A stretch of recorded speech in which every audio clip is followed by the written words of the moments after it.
As tensions between the United States and China continue to escalate, recent remarks from U.S. Defense Secretary Pete Hegseth have drawn sharp rebuke from Beijing. Speaking at the Shangri-La Dialogue Security Conference in Singapore, Hegseth warned that China poses an imminent threat to regional stability, particularly in relation to Taiwan. His statements, which included a stark warning that any attempt by China to invade Taiwan would result in devastating consequences, have sparked a fierce diplomatic exchange. In a statement issued by China's foreign ministry, the country accused Hegseth of attempting to sow division in Asia, labeling his comments as provocative and unfounded. The U.S. should not play with fire, the ministry cautioned, asserting that such rhetoric only serves to escalate tensions. This back and forth comes against a backdrop of heightened military activity in the region. With China conducting naval exercises in the South China Sea and announcing combat readiness patrols near the disputed Scarborough Shoal. Hegseth's remarks reflect a growing concern among U.S. officials regarding China's military ambitions in the Indo-Pacific.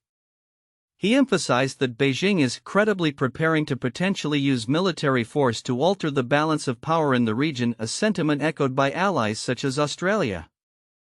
Defense Minister Richard Morley's noted, "What we have seen from China is the single biggest increase in military capability and buildup in a conventional sense by any country since the end of the Second World War." The implications of this escalating rhetoric are far-reaching. Taiwan, which has been self-governed since a civil war led to its separation from China in 1949, remains a focal point of contention. Beijing considers the island a part of its territory and has not ruled out the use of force to bring it under its control. As tensions rise, so does the risk of miscalculation, which could lead to a military confrontation.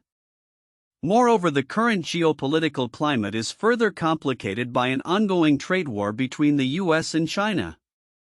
President Donald Trump recently accused China of violating a truce on tariffs, indicating that economic relations are also strained. The intertwining of military and economic issues creates a challenging landscape for both nations as they navigate their complex relationship.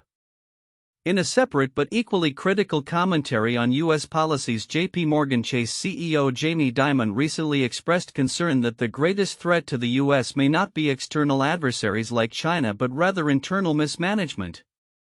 Speaking at the Reagan National Economic Forum, Dimon highlighted issues such as the national debt, now over $36 trillion, and the need for comprehensive reforms in various sectors including education and healthcare. As the world watches the unfolding tensions between the U.S. and China, the potential for conflict looms large. Both nations must grapple with the consequences of their actions as well as the need for dialogue and cooperation. The future of U.S.-China relations hinges on the ability of both governments to manage their respective domestic challenges while addressing the pressing issues that threaten regional and global stability. The coming months will be critical in determining whether diplomacy can prevail over conflict in this contentious and complex geopolitical landscape. In a significant escalation of his trade policy, President Donald Trump announced at a rally in Pennsylvania that he plans to double tariffs on steel imports from 25% to 50%. This move is aimed at securing the steel industry within the United States, a priority for Trump's administration. Speaking on the matter, Trump asserted this hike will even further secure the steel industry in the United States. This announcement comes amid increasing tensions between the U.S. and China, with Trump accusing China of totally violating its trade agreement with the U.S. Earlier on the same day, Trump took to Truth Social to express his frustration, stating, "The bad news is that China, perhaps not surprisingly to some, has totally violated its agreement with U.S." While he refrained from detailing the specific violations, U.S. Trade Representative Jamieson Greer claimed that the Chinese had been slow-rolling their compliance with the terms set forth in the deal. This rhetoric signals a potential unraveling of the temporary détente achieved earlier this month, which had seen both countries easing their extensive tariffs. Adding to the uncertainty surrounding Trump's tariff agenda, a federal appeals court recently granted a temporary stay on the implementation of several tariffs just a day after the U.S. Court of International Trade deemed them unlawful. Trump's sweeping tariffs are now under legal scrutiny as the administration must submit further arguments by June 9, after which the court will determine the next steps. The White House has indicated that it will take its appeal to the Supreme Court if necessary, highlighting the volatility surrounding Trump's trade policies. Despite the legal challenges, trade negotiations continue, particularly with countries like India and the EU, as the administration seeks to navigate the current tumultuous landscape. U.S. Commerce Secretary Howard Lutnick downplayed the impact of the legal uncertainty on these negotiations, stating, "You can't listen to silly people making silly comments. All of the countries that are negotiating with us understand the power of Donald Trump and his ability to protect the American worker. The implications of these tariffs extend beyond steel, affecting various sectors and companies. For example, ELF Beauty, which sources 75% of its products from China, is facing mounting pressure from the increased tariffs despite its commitment to maintaining its Chinese supply chain." CEO Tarunga Min stated, "We believe our unique China-based supply chain is an area of competitive advantage we've been honing for the past 21 years.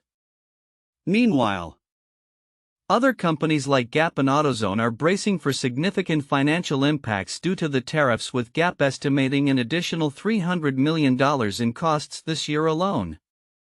The company has also stated its intention to diversify its supply chain to mitigate risks associated with reliance on any single country. As the tariffs create ripple effects through the economy, South Korea reported a decline in exports for May, marking the first drop in 4 months. Shipments to both the U.S. and China fell sharply as global trade tensions continue to weigh on economic performance. In contrast, exports to the EU saw a modest rise, suggesting shifting dynamics in international trade relationships. In the backdrop of these developments, the relationship between the U.S. and China remains fraught with uncertainty. President Trump's plans to speak with Chinese President Xi Jinping have yet to materialize. Despite escalating trade tensions, Trump expressed hope for a resolution but reiterated his stance against what he perceives as violations of the trade agreement by China. As legal battles unfold and tariffs continue to reshape trade dynamics, analysts and businesses alike are closely monitoring the situation. With Trump's administration indicating a willingness to adapt its strategies in response to court rulings, the future of U.S. trade policy remains in flux.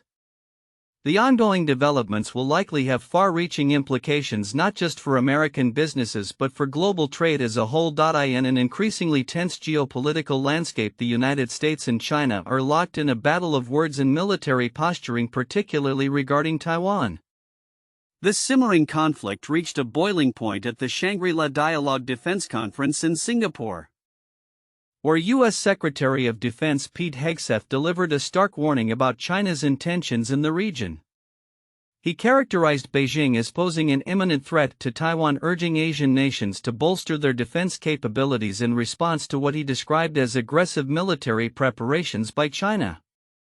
Hegseth's remarks came amid heightened concerns over China's military activities, particularly its naval exercises in the South China Sea and the ongoing buildup of military assets aimed at Taiwan. The secretary emphasized that any attempt by China to forcibly annex Taiwan would lead to devastating consequences not just for the region but for the global order. "There's no reason to sugarcoat it, the threat China poses is real and it could be imminent," he stated, calling on allied nations to increase their defense spending and work collaboratively with the U.S. to deter potential aggression. In response to Hegseth's statements, China's Ministry of Foreign Affairs issued a scathing rebuke, accusing the U.S. of perpetuating a Cold War mentality and inciting conflict in the Asia-Pacific region. The ministry urged the U.S. to stop deliberately destroying the peaceful and stable environment that countries in the region value and warned against what it termed playing with fire over Taiwan.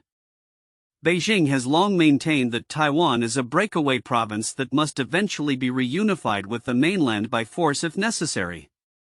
The backdrop of this heated exchange is a complex tapestry of military, economic, and diplomatic tensions between the two superpowers. The ongoing trade war has further strained relations, with U.S. President Donald Trump recently accusing China of violating a truce on tariffs. While both nations had previously agreed to a temporary reduction in tariffs, progress has stalled, exacerbating existing tensions. Australia's Defence Minister Richard Morley's echoed Hegseth's concerns, asserting that China's military buildup represents the most significant increase in conventional military capability since World War II. This perspective is shared by many in the region who fear that an aggressive China could undermine stability, particularly in light of its recent military maneuvers and assertive claims in the South China Sea. Despite the escalating rhetoric, Hegseth emphasized that the U.S. does not seek conflict with China, highlighting the need for a strong shield of deterrence to maintain peace. He underscored that the U.S. is committed to supporting its allies and will not be pushed out of the Indo-Pacific region, while simultaneously urging Asian nations to take on greater responsibility for their own defense.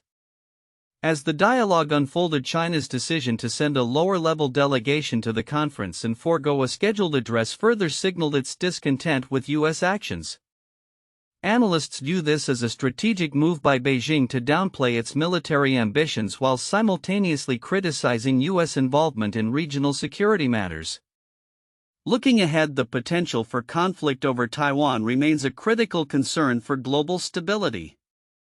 The U.S. and its allies are faced with the challenge of balancing defense preparations with the need to engage diplomatically with China, as both nations navigate this complex and often fraught relationship. The question remains, can they find a path forward that avoids military escalation while addressing the legitimate security concerns of all parties involved? The upcoming months will be pivotal in shaping the future dynamics of the region as both sides weigh their options amidst this escalating confrontation.